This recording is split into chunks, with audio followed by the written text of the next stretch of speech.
Hello and welcome back, Bacha, to NEET Physics. In this video, we will discuss the question from NEET 2025. Question number is 9. Let's see what this question is saying. It is saying an electron जिसका मास हमको given है, जिसका charge हमको given है, move कर रहा है with the speed c upon 100, speed of light के 1 अपॉन 100 टाइम्स. ठीक है, c यहाँ पे जो है स्पीड ऑफ लाइट है. Is ejected into a magnetic field b. ठीक है, ऑफ मैग्नीट्यूड जिसका हमें दे रखा है परपेंडिकुलर टू इस डायरेक्शन ऑफ मोशन. मतलब क्या है कि अगर हमारा इलेक्ट्रॉन इधर तरफ मूव आउट कर रहा है तो इसके अंदर की तरफ या फिर ऊपर की तरफ जो परपेंडिकुलर डायरेक्शन में, मतलब v, इलेक्ट्रॉन का जो वेलोसिटी होगा वो, और जो मैग्नेटिक फील्ड होगा वो, इन दोनों के बीच का जो एंगल है हमारा वो 90 डिग्री दे रखा है, परपेंडिकुलर है एक दूसरे के. ठीक है बच्चा, मैग्नीट्यूड का मैग्नीट्यूड दे रखा, magnitude of the magnetic field दे रखा है हमको. We wish to apply an uniform electric field together with the magnetic field so that the electron does not deflect from its path. Then C हमको दे रखा है ये. ओके, क्या कहना चाह रहा है ये कहना चाह रहा है कि एक इलेक्ट्रॉन है जो कि इधर की तरफ v स्पीड से मूव आउट कर रहा है, लेट्स सपोज. ठीक है, हमारा जो मैग्नेटिक फील्ड है इसके परपेंडिकुलरली अप्लाई हो रखा है, मतलब नीचे की तरफ अप्लाई हो रखा है. ठीक है, इस मैग्नेटिक फील्ड के अप्लाई होने की वजह से इसके ऊपर मैग्नेटिक फोर्स आएगा जो कि इसको डिफ्लेक्ट करेगा. ठीक है, मैग्नेटिक फील्ड की डायरेक्शन हम लोग लेफ्ट है, फ्लेमिंग्स लेफ्ट हैंड रूल से निकाल सकते हैं. ठीक है, उससे जब निकालोगे तो हमारा ये डिफ्लेक्ट करेगा. अब उस डिफ्लेक्शन को रोकने के लिए हमें एक इलेक्ट्रिक फील्ड अप्लाई करना है, जिससे क्या होगा, एक इलेक्ट्रिक फोर्स लगने लग जाएगा. तो वही बताना है कि इलेक्ट्रिक फील्ड किधर लगाऊं मैं. ठीक है, आई होप आपको ये क्वेश्चन समझ में आ गया है. ठीक है, मैं इसको थोड़ा छोटा कर देता हूँ जिससे कि मैं अब आपको इसको अच्छे से समझा पाऊँ. ठीक है बच्चा, ओके. लेट्स सपोज हमारे पास एक इलेक्ट्रॉन है जो कि इधर की तरफ मूव आउट कर रहा है, लेट्स सपोज. ठीक है, इसकी स्पीड है वो है v वेक्टर. ठीक है, हमें एक मैग्नेटिक फील्ड दे रखा है, हमें एक मैग्नेटिक फील्ड दे रखा है जो कि इसके परपेंडिकुलर है. तो let's suppose magnetic field inside magnetic field है बच्चा. ठीक है, इनसाइड मैग्नेटिक फील्ड होने की वजह से, जैसे तुम मैग्नेटिक फील्ड हमारा इनसाइड दे रखा है, तो एक चार्ज इफ मूव कर रहा है हमारा मैग्नेटिक फील्ड के अंदर, तो उसके ऊपर एक मैग्नेटिक फोर्स लगता है बच्चा. मैग्नेटिक फोर्स लगता है और मैग्नेटिक फोर्स की जो डायरेक्शन होती है हमारी, वो Q V vector cross B vector से निकालते हैं. ठीक है, तो यहाँ से आप देखोगे तो ये Q V B sine theta, और साइन थीटा हमारा कितना है, वी और बी के बीच का 90 डिग्री है. तो क्यू वी बी साइन 90 की वैल्यू 1. तो मैग्नेटिक फोर्स तो इतना लग रहा होगा हमारा इसके ऊपर, किसके ऊपर लग रहा होगा ये बच्चा, इलेक्ट्रॉन है हमारा. तो इलेक्ट्रॉन की वैल्यू पुट कर दोगे तो magnetic force equals to minus E V B. ठीक है, इलेक्ट्रॉन का जो चार्ज होता है वो माइनस का 1.6 करके होता है.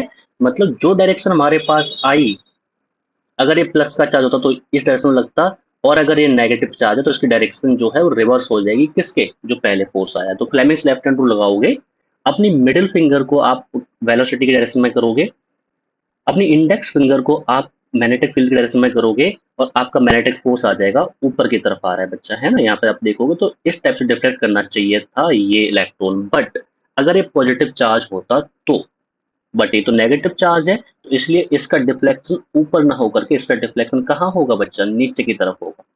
ठीक है, क्यों क्यों हो रहा है ये, क्योंकि इसके ऊपर एक मैग्नेट फोर्स लगने लग गया बच्चा, जो कि लग रहा है नीचे की तरफ, जो कि इसको डिफ्लेक्ट करेगा, we know magnetic force is the force जो केवल चार्ज को डिफ्लेक्ट कर सकता है, उसकी वेलोसिटी को चेंज नहीं कर सकता.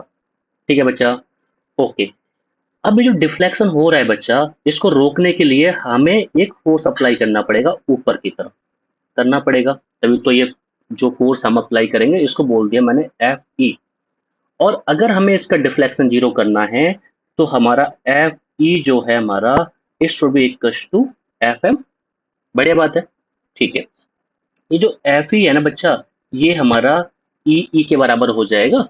This is the electrostatic force, this is the force that is exerted on a charge placed in the magnetic placed in the electric field. अब ये इलेक्ट्रॉन नेगेटिव चार्ज है तो इलेक्ट्रिक फील्ड के opposite direction में इसके ऊपर आता है क्या, फोर्स आता है. तो फोर्स अगर ऊपर आ रहा है तो इलेक्ट्रिक फील्ड कहाँ लगा होगा भाई साहब, इलेक्ट्रिक फील्ड लगा होगा नीचे की तरफ. ठीक है, इलेक्ट्रिक फील्ड लगा होगा नीचे की तरफ. ठीक है, ओके. तो हमें इलेक्ट्रिक फील्ड की डायरेक्शन पता चल गई बच्चा, डाउनवर्ड है, और it is perpendicular to velocity vector है. सही बात है, और परपेंडिकुलर टू मैग्नेटिक फील्ड भी है. ठीक है, आगे चलते हैं. इसका मैग्नीट्यूड भी हमें निकालना है, जो कि ऑप्शन देखोगे आप तो ऑप्शन के अंदर जो हमें मैग्नीट्यूड भी गिवन है और डायरेक्शन भी गिवन है। ठीक है, आधे आंसर तो हम पहुंच गए।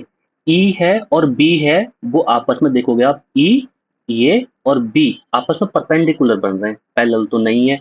तो पैरेलल यहाँ दे रखा है, पैरेलल यहाँ दे रखा है, दोनों ऑप्शन तो कट गए, दो ऑप्शन है उनमें से हमें देखना है। और हमें ई का मैग्नीट्यूड भी बताना है, तो मैग्नीट्यूड बताने के लिए हम यहाँ पे वैल्यूज को पुट करेंगे। एफ ई क्या है बच्चा हमारा, ई इंटू ई के बराबर, और एफ एम हमने निकाला है बच्चा जो कि आ गया हमारा ई वी बी के बराबर। जो यहाँ पे नेगेटिव था बच्चा, it is showing us only direction. ठीक है, तो डायरेक्शन है हमारे पास, हमने ऑटोमेटिकली इनको एफ एम को एफ ई के इक्वेट करके हमने डायरेक्शन को कंसिडर कर लिया है। सही है, इस ई से हमारा ई कट जाएगा, यहाँ से जो इलेक्ट्रिक फील्ड हमको निकालना है वो वी इंटू वी, वी हमको दे रखा है बच्चा सी अपॉन 100 के बराबर, और बी हमको दे रखा है 9 × 10⁻⁻⁴ टेस्ला के बराबर। जब यहाँ से आप सॉल्व आउट करोगे तो 3 × 10⁸ इंटू 100 इंटू 9 × 10⁻⁴। यहाँ से जब आप कट अप करोगे बच्चा, तो इससे जब कट करोगे तो यहाँ बन जाएगा 10⁻⁶, जब इससे कट करोगे तो यहाँ बन जाएगा 10⁻²। 9 × 7 = 27, 27 इंटू 10⁻+2, और इलेक्ट्रिक फील्ड की जो यूनिट होती है वो होती है हमारी वोल्ट पर मीटर। तो ये क्या आ गया बच्चा आपका, ये आ गया इलेक्ट्रिक फील्ड जो कि हमको निकालना था। ऑप्शंस मैच करते हैं तो यहाँ पे 27 और प्लस की 4 है जो कि गलत दे रखा है हमको, तो C is the incorrect one. E is perpendicular to B जो कि सही बात है, मैग्नीट्यूड जो है वो 27 इंटू 10⁻² वोल्ट पर मीटर है, जो कि एकदम सही बात है। तो हमारा डी हो जाएगा इस क्वेश्चन का राइट आंसर। अगर आपको ये वीडियो अच्छी लगी है, ये क्वेश्चन का आंसर बिल्कुल समझ में आया है, तो इस वीडियो को बच्चा आप कर दो लाइक, अपने दोस्तों के साथ कर दो शेयर, और इसको कर लो चैनल को सब्सक्राइब। ठीक है, मेरी इंग्लिश थोड़ी कमजोर है बच्चा, तो लाइक शेयर सब्सक्राइब कर दो जिससे कि आपके आगे के क्वेश्चन मिस ना हो जाएं। ठीक है बच्चा, ओके, थैंक यू सो